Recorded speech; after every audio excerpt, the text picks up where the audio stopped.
오늘 검찰 조사에서 오늘 어떤 부분 소명하셨습니까? 그 녹취 전에 20년 만에 만났다고 하셨는데 뉴스타파 기자랑 보도 시점 등 협의한 사실도 혹시 있으세요? 책 계약 시점이 계약서에 3월로 되어 있는데 그 이유 한번 설명해 주시죠. 인터뷰를 사주 또는 부탁한 사람이 있었나요? 이재명이나 민주당 사람들한테 연락받은 적 없으십니까? 또 김만배 씨는 판권을 샀다고 했는데 계약서에 판권도 명시가 되어 있었습니까? 저희 오래 기다렸는데 한 말씀만 해주시죠. 오늘 검찰에서 어떤 점 말씀하셨어요? 오늘 검찰이 어떤 부분 집중적으로 캐묻던가요? 화천대유 방문하신 적 없습니까? 인터뷰를 부탁받거나 하신 바는 없으신 거예요? 저 6시간 넘게 기다렸는데 한 말씀만 해주시죠. 오늘은 어떤 부분을 위주로 소명하셨는지 정도는 취재진에게 한마디만 부탁드립니다. 사실대로 답변하였습니다. 어떤 점을 사실대로 말씀하셨다는데요? 어떤 질문 받으셨어요? 계속 부인을 하고 계셨는데 검찰에서도 그 입장은 계속 고수하신 건가요? 지금 김만배 씨랑 판권 부분 얘기가 다른데 어떤 걸 맞다고 봐야 되나요? 책을 구매한 게 맞나요? 오늘 판권이란 주장이 있잖아요. 그 김만배 씨가 판권에 대한 대가였다라고 주장했다는 보도가 나왔는데 여기에 대해서 어떻게 생각하세요? 그러니까 오늘은 어떤 부분을 사실대로 말씀하셨는지 조금만 말씀해 주시면 감사하겠습니다. 이게 지금 언론계뿐만 아니라 지금 정치권에서도 상당히 관심이 모아지고 있는 건데 지금 위원장님 말씀만 다들 기다리고 있는 상황이거든요. 그 뉴스타파 기자들이랑 보도 시점 협의하신 적은 없으세요? 따로 하고 싶으신 말씀은 없으세요? 오늘 고강도 조사 받으시느라 힘드셨죠? 힘드신 건 아는데 관심이 지금 많이 모아지고 있잖아요. 한 말씀만 부탁드립니다. 한 말씀만 부탁드립니다. 위원장님. 지금 오늘 뉴스타파에서 녹취록 전체 다 공개했는데 그 부분 보면 김만배 씨가 뭐 이건 말하지 말라고 하는데 그 보도를 알고 있었던 건 아닙니까?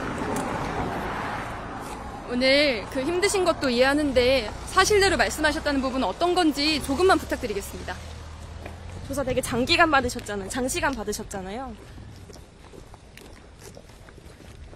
저희 오래 기다렸는데. 네, 저희 지금 많이 기다렸는데 그 판권 부분 한 말씀만 좀, 그러니까 어떤, 그냥 두 가지인 거잖아요. 판권을 구매했다, 아니면 책 3권을 구매한 거다. 위원장님 좀 말씀 아끼시는 이유가 따로 있으실까요? 저희 계속 따라다니는 것보다는 말씀 한번 해주시고 네. 정리하겠습니다. 말씀해 주시면. 그 판권 부분에 대해서는 어떤 게 맞다고 봐야 되는 거예요? 판권을 팔았다고 얘기한 적이 없어요. 계약서에도 판권은 명시되어 있는 게 아닌 거예요? 그럼 계약서에는 왜 3월로 기재가 되어 있는 거예요? 계약 시점이? 그걸 가지고 검찰에서는 사후에 조작을 한 거다 이런 식으로 말을 하고 있잖아요. 시점을. 그거는 김만배 씨가 무슨 이유인지 모르는데 그렇게 하자고 그래서 저는 이유를 묻지 않고 그렇게 했습니다. 김만배 씨의 뜻이었다는 건가요? 그 부분이? 그렇죠.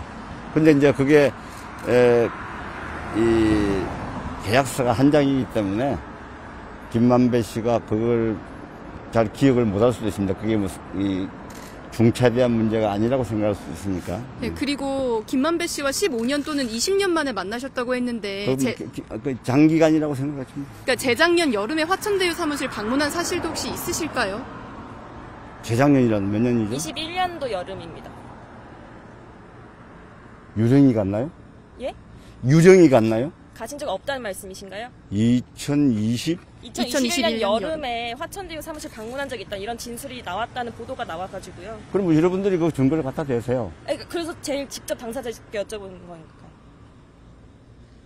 가신 적 없으시면 없다고 말씀해 주시면 될 것 같습니다. 그러니까 유령이 갔으면 갔겠죠. 유령. 예, 네. 유령. 그 명함이 발견됐다고 하는데 그 부분에 대해서는 어떻게 소명하실 건가요?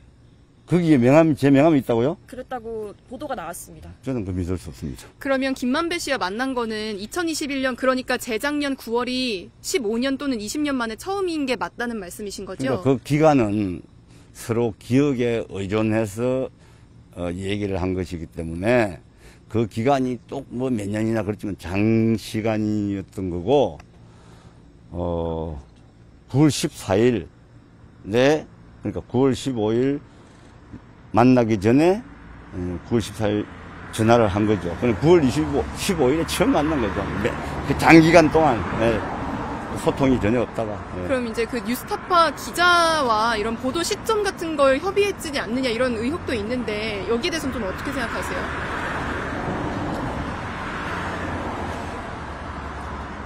저는 뉴스타파의 용역을 제공하는 용역 관계예요. 그러니까 뉴스타파의 콘텐츠나 보도나 이런 뭐 종합적인 올라가는 내용에 대해서 영향력을 미치거나 편집진의 결정에 참여하거나 그런 적이 전혀 없어요. 그럼 녹음 파일만 제공했다는 말씀이세요? 그렇죠. 언제 제공하신 거예요? 3월 4일이죠. 그 이후에는 그 보도 시점이나 이런 거에 대해서 논의한 바 전혀 없으시단 말씀이세요? 그럼 제가 뉴스타파하고 맺은 용역관계의 범위를 벗어나는 일입니다. 그거는. 네.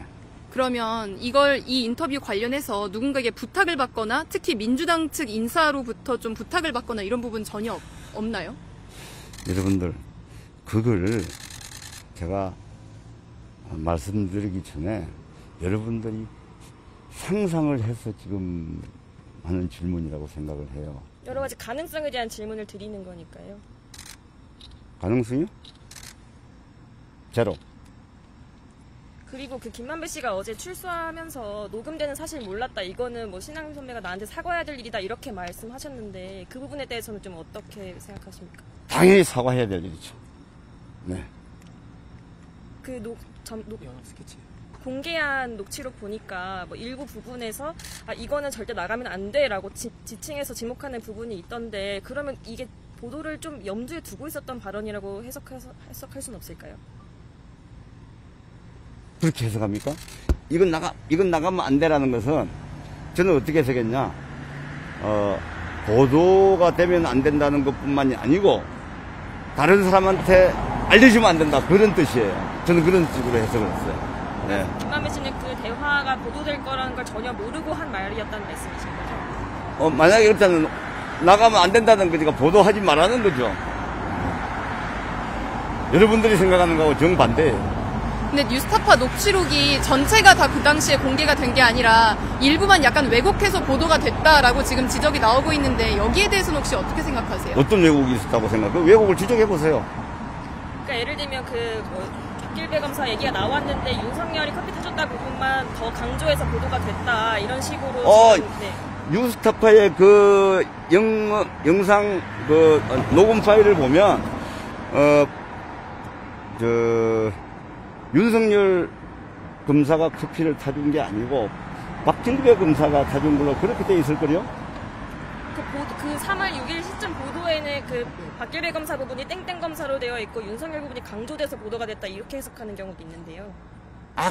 그 해석은 제가 잘 모르겠습니다. 그거는 해석의 문제가 아니고 정확하게 들여다보면 그거는 명백한 문제라고 생각합니다. 그러면 당시에 이제 김만배 씨랑 인터뷰를 할 때 이해하시기로 윤석열 커피 타줬다 이런 내용은 전혀 없었다고 이해를 하셨던 건가요? 보도 그 인터뷰 저는 거기에 대해서는 특별하게 의미 부여를 하거나 그러지 않았어요. 그래 이런 일이 있었구나. 그리고 거기에는 박영수 특검이나 윤석열 검사가 등장하는구나. 그 정도만 생각합니다. 그럼 그걸 뉴스타파에서 보도할 때 어떤 부분을 발췌해서 쓰거나 이런 거는 전혀 영향을 미치지 않으셨다는 말씀이신 거예요? 그 녹취록을 보고 그냥 그 작성 기자가 그대로 발췌를 한 걸 뿐이지 뭐 전달만 했다 이렇게 보면 될까요? 제 의견을 물었어요. 어떤 의견을 물었나요? 몇 군데를 이렇게 한번 정해줬으면 좋겠다. 양이 너무 방대하니까. 거기까지만 이야기해요. 그래서 어떤 부분을 좀 짚어주실 거예요? 그거는 말할 수 없습니다. 근데 이제 이게 사적인 대화였는데 녹취를 결심하셨던 이유 같은 것도 있으셨나요?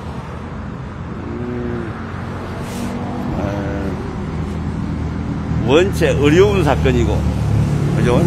부동산 개발도 어렵거니와 사건 내용이 좀 파장이 커질 것 같은 예감도 드는 사건이니까, 그리고 또 부동산 개발이 또 어렵지 않습니까? 그러니까 그걸 이해를 하려면은 그냥 듣고 그냥 흘리면 이게 내용을 이제 파악하기 어려우니까, 정확하게 기록 차원에서 녹음을 하는 게 좋겠다라고 제가 생각을 했죠. 근데 이후에 공익적인 가치가 있는 것 같아가지고 그렇게 넘겼다는 말씀이신 거죠? 그런 용어는 제가 쓰지 않겠습니다. 어쨌든 그거는 상황이 많이 이제 바뀌었으니까, 대장동 사건에 대한 내용이 많이 또 진척이 됐고, 그런 점을 고려했습니다.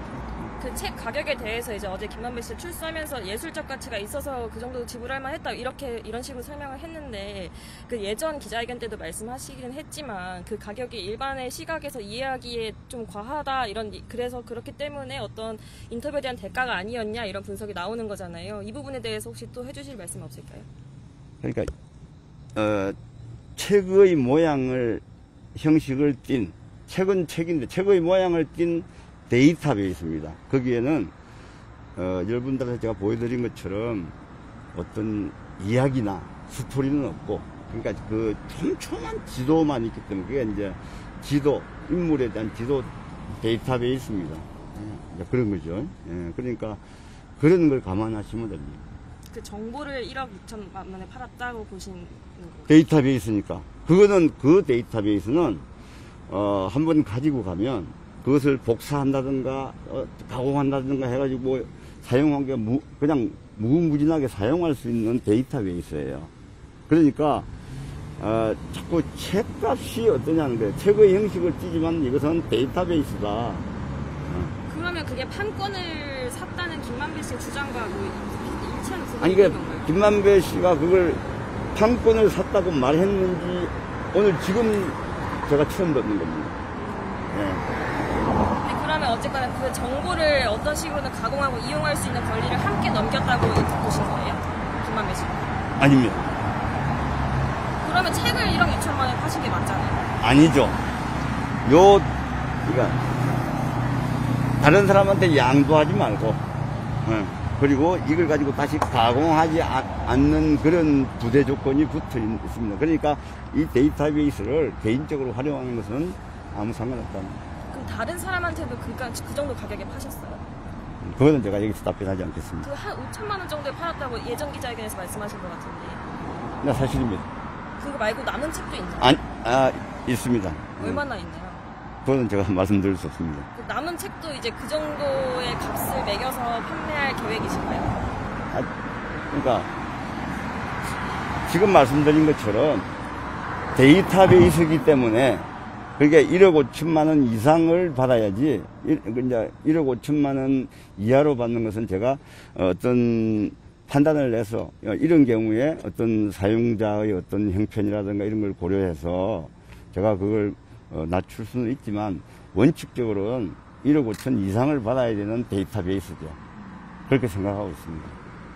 위원장님, 좀 원론적인 질문인데요. 지금 검찰이 특별수사팀까지 꾸려서 대선 개입이다, 공작이다 이렇게 보고 있는데 좀 여기에 대한 입장도 좀 부탁드리겠습니다. 답변하지 않겠습니다. 이제 언론인 출신이신데 그 시기에 김만배 씨에게 그런 금전 거래가 오가는 거에 대해서 이게 나중에 문제가 될 수 있겠다 이런 생각은 안 해보셨나요? 그러니까 그런 문제에 대해서 제가 어쨌든 용역 관계고, 저는 이제 말하자면 기자나 언론, 물론 다른 분들이 볼 때는 뉴스타파의 그 직책이 전문위원이든 뭐든 간에 뉴스타파 자체가 언론사기 때문에 언론인으로 보시겠지만, 저는 제가 하는 일은 뉴스타파의 용역을 제공하는 거기 때문에, 그래서 제가 옛날과 같은 그런 언론인이라고 하는 그런 인식이 좀 부족했을 수 있습니다. 그러니까 제가 그런 점에서 치밀하지 못했다는 점에 대해서는 저도 반성을 하고 있습니다. 그리고 언론 정도를 걷고 있는 분들한테는, 특히 이제 후배 언론인들한테는 죄송합니다. 저희 여기까지 고생하셨습니다. 감사합니다. 고생하셨습니다. 고생하셨습니다.